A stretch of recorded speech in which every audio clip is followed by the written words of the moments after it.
All right, babies, this is it. So yesterday I gave you like a small video updating you about uh, what I've been doing, and it trickled a certain flow in my head that I continued on today. Well, so like I was talking about this guy that I've been kind of like that yesterday, between yesterday and today, I watched about 4 to 5 hours of content.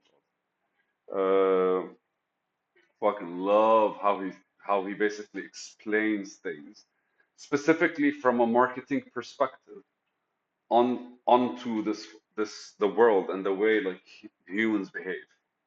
Okay, so what it did is it connected a series of videos that I've done before, and it kind of corrects because remember every video is a not certain train of thought is an elaboration of my understanding of whatever the video is about. And recently it seems like I've been more kind of like connecting the dots, like I'm in that stage where dots are being connected in a much more kind of like harmonized, aware, expressionful ways. But anyway, so like I binged on that guy and I started thinking about different things, including just bits and pieces of it where just kind of like because he discusses teams and how to operate in teams, and he discusses how basically like the foundational mistakes that companies do, which is basically they solve problems from the top down, like they hire experts and they go down. And he referenced like Daniel Kahneman, which I actually read his book, and I from his book I got inspired to actually think in a couple of different ways. And from personally from David and Goliath for Malcolm Gladwell. Now the story of David and Goliath is always like the big guy kind of like becomes sluggish, slow to pick up, and all that stuff. It's the giant basically, and Malcolm Gladwell beautifully just translates that into society and corporations and all that shit. One of the few things, basically, the biggest mergers of the century that he was talking about yesterday, like a big merger between, I think, AOL and a different company that was billions and billions of dollars, didn't affect anyone's lives, right? And he was discussing from that perspective, like something so huge didn't affect people's lives, but something small from a perspective of, like just instead of putting like you're gonna get fined, like we're watching you if you go over the speed limit, kind of like every time somebody goes over the speed limit, we kind of write too fast with it like with an emoji that's like sad, the sad emoji. And that kind of has a different effect on people, which reduces traffic, which reduces like uh accidents and all that shit. So like there's a lot of like different ways he approaches like smaller changes versus the changes from below versus changes from up. Very much inspired me to consider a whole lot of things and just kind of like reconnected me with a lot of videos that I did. And one of the videos that I did was like the many videos that I did about expression, because like I was very much fascinated by how he truly expresses who he is, and it's kind of unique to him, which actually is basically based on the perspective that he has, or kind of the other way around. Just remember, like, does the flower have its shape because of its color, or does the flower have its color because of its shape? That kind of question. But ultimately, what I'm saying is like his perception versus the actual expression that he has, and they're correlated. And it's it's not why did the chicken cross the road? It's basically what was on the other side and how many chickens are there. So there are many ways for you to kind of like see whatever it is that's kind of like presented in front of you. And it describes a lot of people go like, how do we fix this problem instead of why do we have this problem existence? Which goes back fundamentally and foundationally why I look at society the way I do and how I kind of see society not really harmonious with itself simply because a lot of people are solving problems that basically will create more problems to be solved later. And it feels like that's the drive of mankind because the more problems we solve, the more we're running away from the core of what caused it. And we're not really like moving in any field of like kind of consciousness simply because we're kind of stuck with where we are and trying to convince ourselves by solving all the problems until there's no problems left. And then we're convinced what we're doing is correct, although the sign of one problem should have shown us that what we're doing is not really the most correct of them all, or something like this. So we continue. But today's video is more a process of time and an articulations or a continuation of yesterday's video where I was talking about there is no future. So hear me out. I was in the philosophy of Socrates, I think Aristotle or Pluto, one of the three. For some fucking reason, I never cared to actually place. I think Socrates came first, then Aristotle, then Pluto, and each was the student of the other. I, I'm like, that's what my memory is telling me. My intuition is telling me this is the order. But I don't know which said which, although I know there's a difference in their approach to philosophy and reality. And I think that's beautiful because always, like, I'm not teaching you what I know. I'm teaching you so you kind of figure something out on your own and kind of like explore differently and add value to basically my train of thought is going to end with me, but you're going to receive it and going to be continuous with it. One of my favorite things was Carl Jung writing a letter to his teacher after they no longer saw eye to eye because he developed his own basically sense of identity. And he goes like, it's a student's job to leave his teacher. That's the utmost level of respect. It's basically him telling him, I'm gonna fuck off. His teacher was Sigmund Freud, so basically, uh, just fascinating historical battles basically between people that have opinions. But going back to the philosophy of Socrates, which started this conversation, I think it's Aristotle's philosophy. But what Aristotle does is basically he looks at the present and he goes like, what the fuck is this? Because the past is something that doesn't exist. It no longer exists, right? And at one point it happened, but it doesn't exist anywhere except in the scope of memory, right? Like, and again, if you question your memory about things, you're going to realize there's a bundle of emotions and conversations and visuals within the memory. And that's basically what your perspective of the world was back at that point. And the key is to see the difference in that perspective, like to kind of go back, see from that perspective, and look at it from where you are right now. And by doing that, you dissipate it because you see more of the situation that you couldn't see back then. That's why you got that experience, and that is the past. And coming back to now, the present, the present kind of like is existing instantaneously. But is it? But after the present, there's the future, and the future never will exist because anytime we reach a point in the future, it's non-existent in our head. It's just basically a figment of our imagination in order to put something somewhere, right? So what we're doing is we're going like, I'm going to marry that girl, and what we're doing is we're kind of like taking the whole marriage part and we're creating that space between me and her or whatever it is, and then kind of like walking the path towards it. So effectively, we're not placing it in the future. We're placing it in a present that doesn't really exist yet. And the distance between where you are right now and the thing that you put technically in the future is basically time, right? So this is very relevant to my synthesis of whatever it is I'm trying to explain. What happens is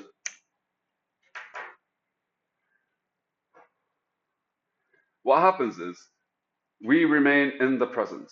So what is the present? Is in between something that no longer exists and another thing that doesn't exist because the future doesn't exist. All right? There's no space where the future exists because we don't have a clue. Whilst the past has already existed, but it's no longer in existence. It's done. It's moved on. Not the same man doesn't cross the river twice because it's not the same river and he's not the same man. Man being gender neutral. Get it? That moment is the past. The place is always changing simply because we are and because it is, and the variables in it, the birds, the trees grow, all kind. It rains, it shines, the sun shines from a different place. It's always a different thing. It's never the same. Change is universal is the universal truth. So ultimately, we at the present moment, what we're doing is we're stuck between something that doesn't exist and something that never exists. That doesn't something that doesn't exist, which is the future, and something that no longer exists, which is the past. And that small frame, which is basically milliseconds, whatever presence is, right? That small frame is basically you at the current basically structure, which we call time. Now, I want you to consider time as a distance instead of time as a kind of like, if I were to articulate how we look at time right now, time is not a, it's,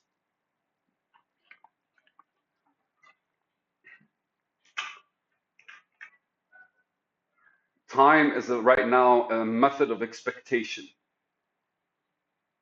right? When you put something in the future, you're expecting something to happen. You're expecting, you're waiting for that moment in order for you to get what you want, right? So it's a postponing, it's a way for us to kind of like push stuff away from us. It's still a distance. But I want you to think about it from like the perspective like it's here with me or it's gonna be with me tomorrow. It's going to be with me tomorrow is basically future talk, which I don't think is relevant at all. I think it's detrimental because it allows our minds to kind of think from a perspective of time completely different. Well, from the perspective of not time, from the perspective of what it is that time will actually accomplish, right? Because ultimately, like, we'll get to that later. So I was thinking about,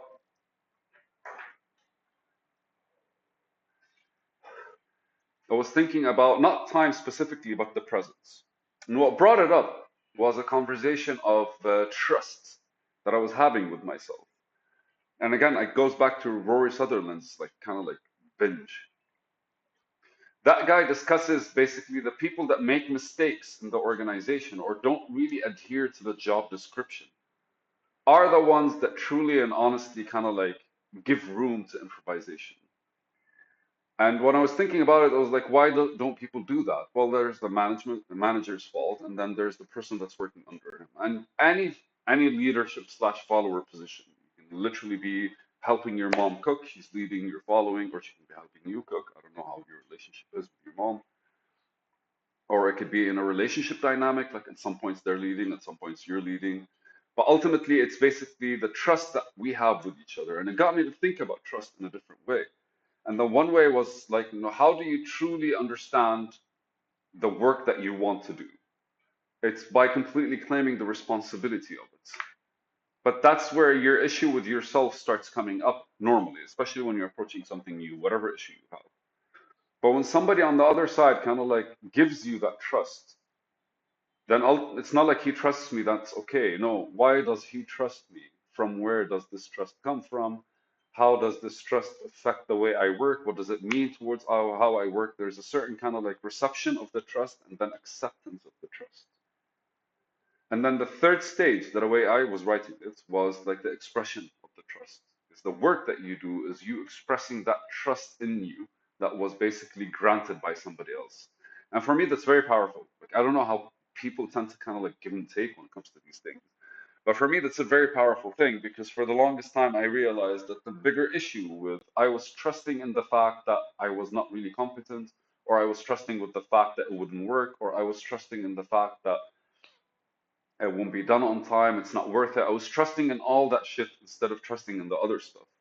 And I had to kind of like every single time I have an idea, I have to kind of like bring it down to what is it that I'm trusting about? What is it? What's the belief that I'm trusting in that allows me to kind of think this way? And is it relevant? And does it make sense? And where would it go from there? But not to deviate very much from the overall topic. The whole concept of trust is us kind of like feeling comfortable with whatever it is that we're trying to kind of express. And for me, that's basically trust. And feeling comfortable means like before we actually the decision is made, we're comfortable. While the decision is made, we're comfortable, and after the decision has been finished, has been completed, the solution, the issue, the problem, the project, whatever it is, has been completed. After that happens, you're still comfortable. So it's the process of creating that kind of like space that allows you to be like comfortable slash confident. Let's just say confident, not comfortable. So that confidence and like it's okay, whatever it is, I can handle it. It doesn't really matter. And why I can handle it is perfectly described by me or innately a part of me. Like, there are a lot of people that just trust themselves without giving a fuck. And they always like approach things with that like mindset and mentality, which is perfectly fine. But you can create that. It's a skill. It's a skill that happened because it was imparted on him by either his family, his surroundings, his environment, all kinds of things. And they're not really like good shit. You never fucking know. Like, why are most of the people that are kind of rich are people that had like a bad upbringing? Because their environment kind of like solidified a certain approach. This to get the fuck out of here. While other people like me are trying to kind of reach it and find an approach to reach it. I don't necessarily have to have like traumatic events. I did, all of us do, in our lives in order for us to kind of get out of them. But there's a more humble way for us to kind of like explore ourselves differently and basically be close to what it is that we truly are as we actually like move towards things that we like and end up expressing ourselves. So with that, I thought about the effort that is required to actually like create a solution or basically just see things differently.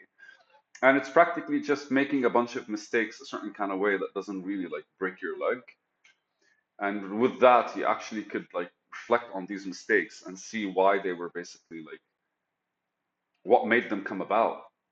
And then by doing that, you're able to kind of like look at yourself and start perceiving the world differently because that's what basically reflection and actualization entails. What you're doing is you're seeing something new about yourself, which automatically switches how you see the world. And to going back to the whole movement and effort, the time thing that I was talking about, I realized something because yesterday I was discussing as in that time is not linear. We make it linear, right? Time is not linear at all. In fact, if anything, the way time is best explained is time is alignment. And the effort is basically the translatable form of alignment. For example, if I were to have a website up and running, the website, for it to be complete, I need to be a web developer, basically, right? So effectively, all the effort that I'm doing to become a web developer is aligning with the website actually existing.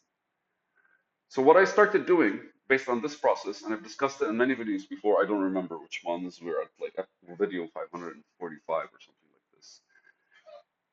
But on many different occasions, I don't look at something that will happen or I hope it happens or I'm excited for it to happen. What I started doing was I looking at something that has already happened. I'm just not really within the alignment or within the timeline where it exists within my reality. And hear me out. Let's take, for example, Facebook, right? Like Facebook is, yeah, Facebook. Facebook is a part of a lot of our realities, whether it is we have an account or whether it is people have accounts that you know that talk to you about it. And it exists with a lot of realities in different forms. But ultimately, that form that brought it to life is basically the reality of Mark Zuckerberg, including his people, the reality of the people that invested in it, including the people that worked in it. All of these had Facebook exist in their reality from a different perspective, from a completely different angle. Now, I started thinking, okay, if this is the case with everyone, then ultimately our efforts aligns us closer to the reality that we see that thing inside of it more than it is the actual, like, let's just say intention. Because based on the intention, you kind of like the effort comes out easily. But that dude to actually make Facebook spent like 3 years doing things nobody else did. And then the creation of Facebook literally happened the first day he started working on that alignment. Facebook already existed.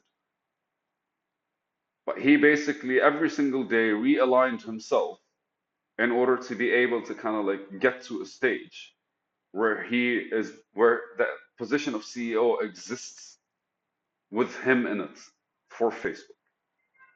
And so the idea behind it is basically the intention that we have towards how we want something in our reality.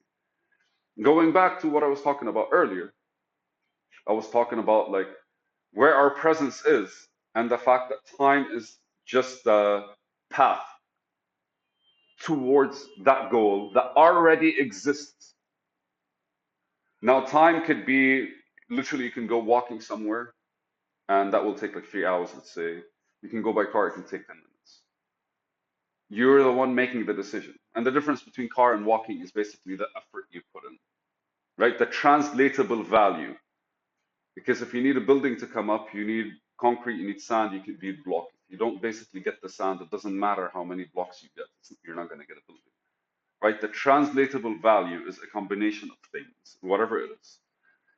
And I've been doing that in order for me to be able to like explore what are the things that I have to do in order for what I'm working in to exist in my reality, my platform to exist in my reality, in the position that I see myself in as well, as the ideal version of me that actually like exists within that stage, level, circuit.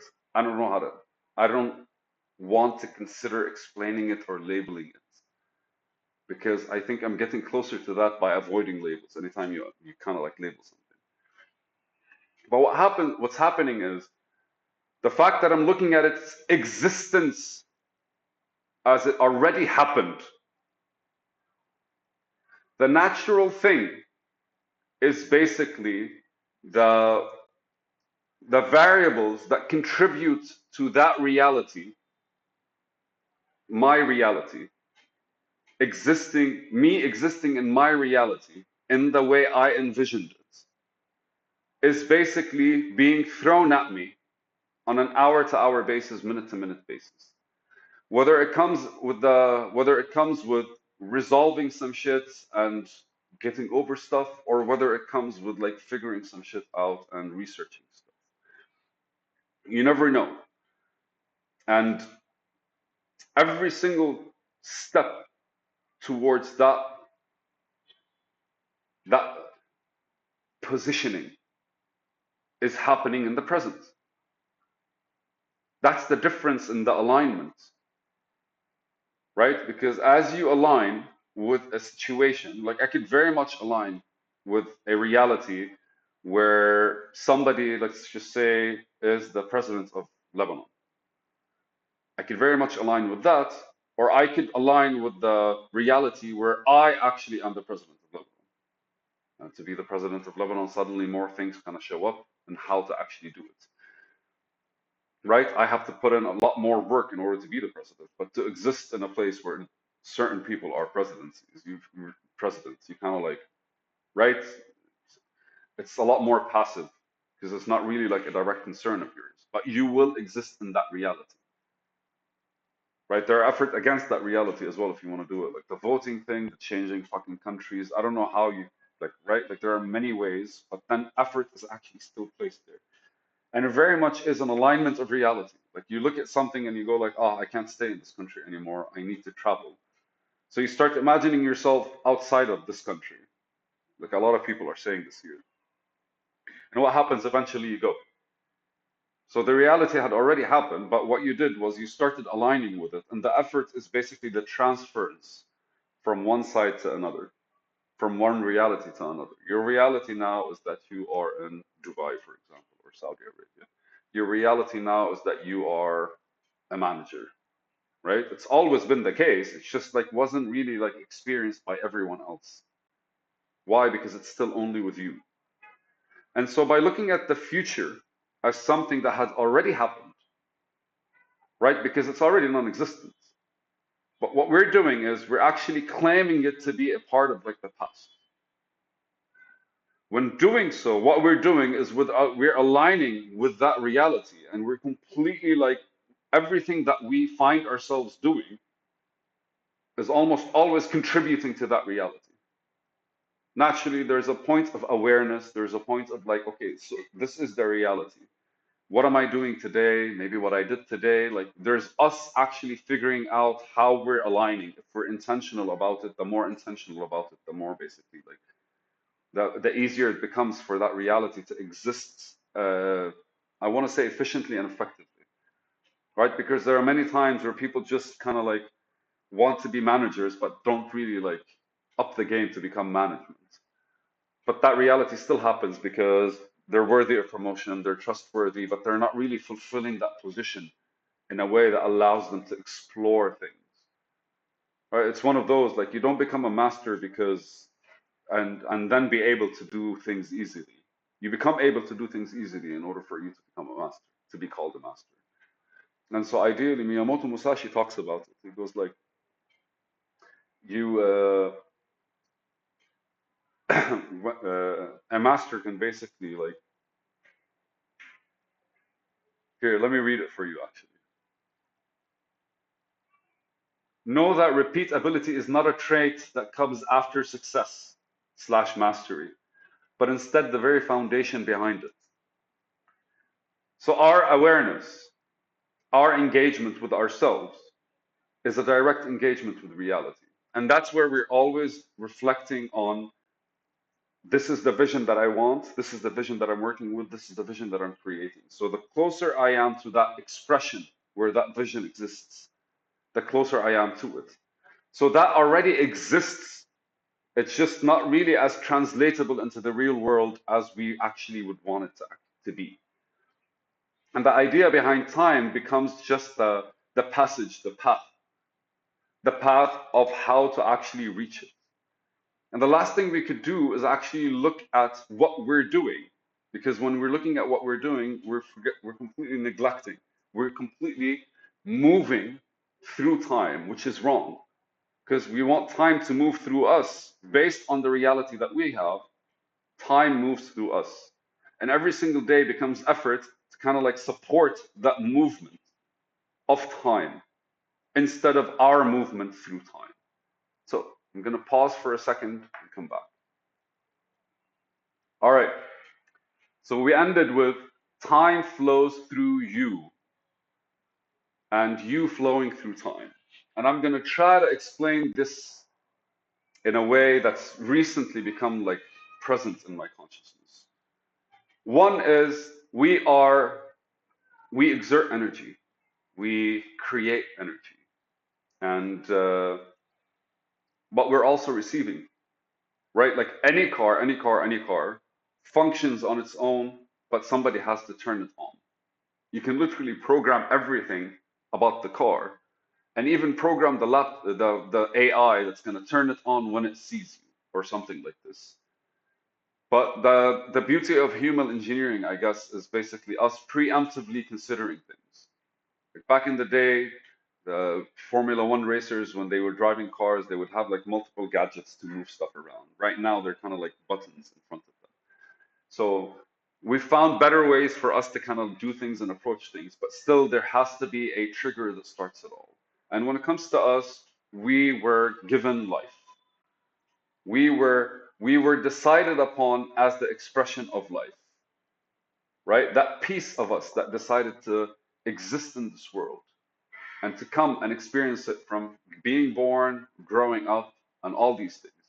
That piece of us is actually is the initiator, is the intention behind our existence. And that's basically the key factor that turn the factor that I'm talking about about the car.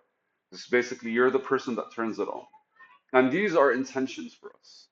So to remind you, what we're talking about is us going through time and time going through us. What we do is we turn the key, and then what happens is we start adding all these programs like walk, go there, do this, and we're creating different contexts and concepts in reality. And it's fine because, like, anywhere I imagine it, I think it's a form of like anxiety and a survival instinct. But the beauty of it is the fact that you get to kind of like see yourself and get back to yourself. So in a way, our initiation is like first I need to learn how to drive the car, and then when you drive the car, everything else becomes smoother, right? But driving cars is a lot more instinctive, uh, guiding yourself through this life. doesn't seem to be as intuitive as we thought, or at the very least, we have to actually be able to look and see what our intuition is kind of responding to, and in a way maybe understand it, or maybe just accept it or trust it. Like all of these have to exist, but you have to reach them a certain kind of way in order for, in your own way, and from your own perspective and perception of life, in order for you to be able to kind of like lead yourself in a much more harmonious and build better instincts and intuition as you move forward. And again, what does moving forward mean? It means just switching realities. Because you can tell from the people that opened like a fucking shop and after 40 years they're still in that shop. Did they actually move forward? No, just time passed. Their reality was like set in stone at one point. And choices, right? Like we're not judging. We're just saying maybe that's not what we want. Maybe we want to approach things differently. And so ideally what happens is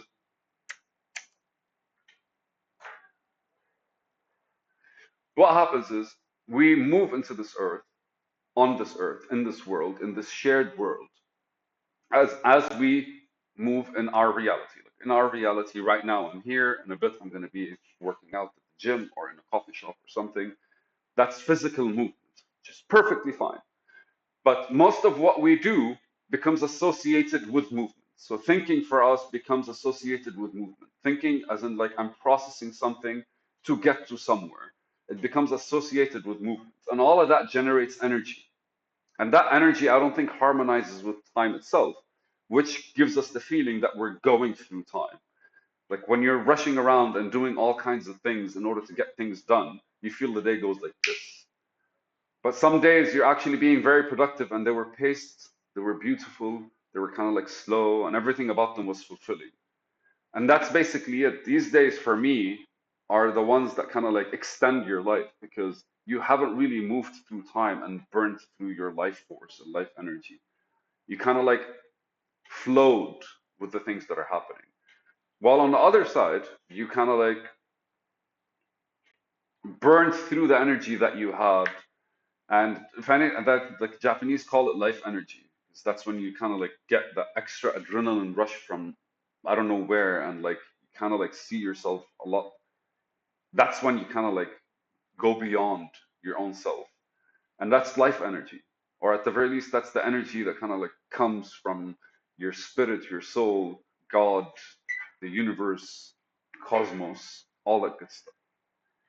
And so for us, what we do is our activity in this world is actually going through time, which actually probably is necessary a lot of the times.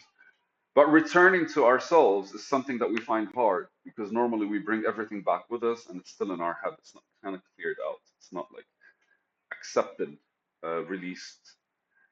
So what happens is you end up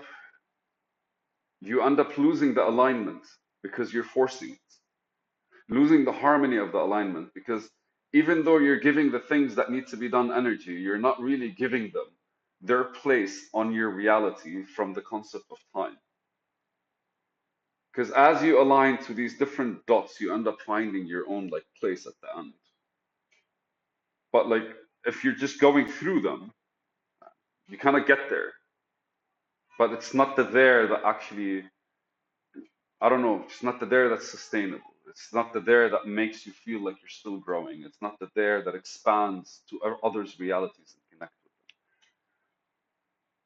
them. And I don't know how hard I can drill this, but the idea behind harmony is kind of like understanding what it is that you're doing. And so what I have been doing is basically like this is done. I actually got funding. And in a way, my brain told me like four people said they would give you funding. One was kind of like shady, and three kind of like pulled through. And I get to kind of like make a decision. It's funny because anytime you talk to somebody, they go like you're delusional. But the reality is that's how it's been happening. But to actually get funding, I also placed some things in my head. It's like to get funding, you need a platform that's already done. So the platform to be already done, that means I'm already a software engineer, a web developer that's able to provide everything necessary for the software to be complete. It also means I have at least 10 clients that are giving me feedback on the platform, testing it out, checking all kinds of things. and all these bits and pieces of stuff that will eventually kind of like contribute to the platform existing and worthy of funding. And so from there, kind of like, so I already have the, like, because I already have the funding, that means I already have the platform. That means I already have the people that are working on the platform. That means I already have the mental processes that actually bring these into life. And ultimately, what I end up doing is just experiencing how the platform came to life instead of how can I bring it to life, right? Because like you're just structuring the important bits that are relevant enough into smaller bits and you're spending time with them. And then what you're doing is that's the process that kind of like we normally extend through time. We go like, no, in the future, this is going to happen, or this is going to happen, or this is going to happen. And we start approaching those goals, but we're burning our energy instead of kind of like understanding theirs. And so that's the difference between going through time and traveling through time, or actually having time flow through you. Then your intention is always changing because you're sitting there and you're in one position, right? I'm in this position right now, and I'm in this position right now, but right now, this position means I'm a manager. Still in the same position right now, but this position means I'm interviewing people. I'm in the same position, but this position means I'm the CEO, right? All of these are already in existence within that path of time that has that intention as its basically initiator. Because there's a vision and intention behind it, right? So if your vision is to have like is to be a master guitarist, then your intention basically towards it is what drives you there. And ultimately, the more time you spend with the guitar, or the more quality time you spend with the guitar. Like some days I feel like I'm not learning anything, but I still spend time with the guitar. And sometimes some days I feel like I'm learning a lot with like 5 minutes of just like random practice that I thought of. There's a difference between actually being present with something and just kind of like imposing your presence on it. And I wanted to explain that out loud, and here we are. What do you guys think? Worth 40 minutes of your time? Definitely worth 40 minutes of mine. I also made a voice note explaining it, so I'm going to go back to the voice note. Super fun stuff. It really is all about our reality and what you have in it. If what you have in it is not really what you want, find the things that you want and put them in your reality, and automatically you just shift effortlessly. Simply because they already exist, they just don't express themselves in the shared world. It's a video. Time flows through you. Bye, babes.